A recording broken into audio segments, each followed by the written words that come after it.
going back to the interview, you finish up with them, and you said you hung out and made plans and all this sort of stuff. So then it comes time to leave, right? I mean, this has been a great day, and so kind of tell us what you experienced after the interview was done.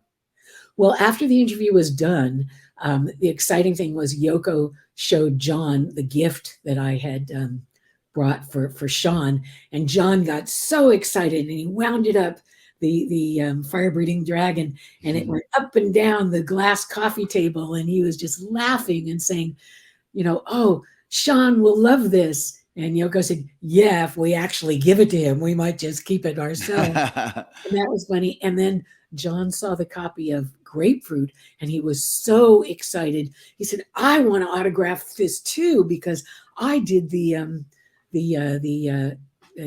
introduction to it. And I said, well, yes, of course. And so Yoko autographed it, and John not only autographed it, but he did a cartoon of him and Yoko's faces, and loved John Lennon. And it was so very exciting to me. It's still my major possession of all times. I still love it so much. And I said, thank you, John. Thank you so much for autographing it. And he said, well, I'm a real person. I love it when people autograph their things for me too, their books. And I said to him, well, when I come out with my book, I'll be sure and autograph and send you a copy. And he said, oh, great.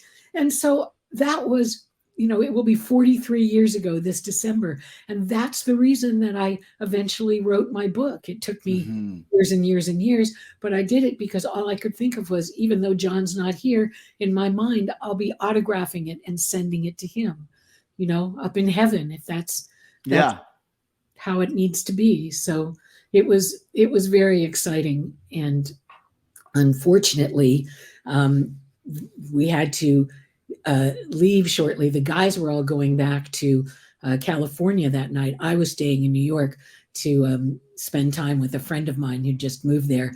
And so the guys had to go to the airport shortly. And Yoko had gotten a call from her assistant saying that their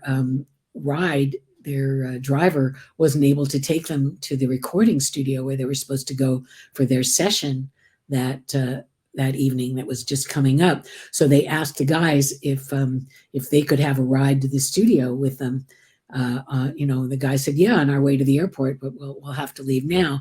So we all pretty much walked out after doing interviews and taking pictures together. And unfortunately, as we walked out, there was a very irritating person outside, a guy outside who immediately just bugged me.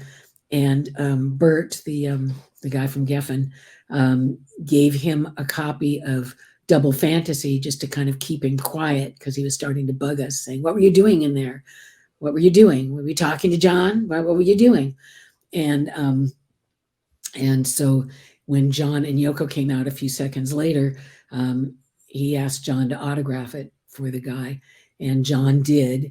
And then he and Yoko got in the limo with the guys. I hugged them all goodbye and waved, and they drove off to take John and Yoko to the record plant and then run off to the airport. And I was standing there waving goodbye. And unfortunately, this creepy guy started bugging me at this point, saying, did you talk to him? Did you get his autograph? Did you talk to him? Did you get his autograph? Over and over again. And other just irritating questions. And I didn't want to talk to him. So I started to leave, and he started to follow me up the street. And I didn't want to turn around because I didn't want to deal with him.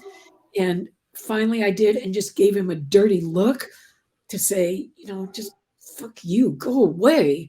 And I ran off basically to go meet my friend, which I did. And I met my friend, and we hung out for a while, and then went out to dinner. And then after dinner, went back to my friend's new apartment. And as he was opening the door, I heard the radio on, and he said, oh yeah, I leave the radio on because when I get back to my apartment, I want to make sure that nobody's broken in. And if anybody did try and break in, if they heard the radio on, they would think somebody was there, so they would go somewhere else.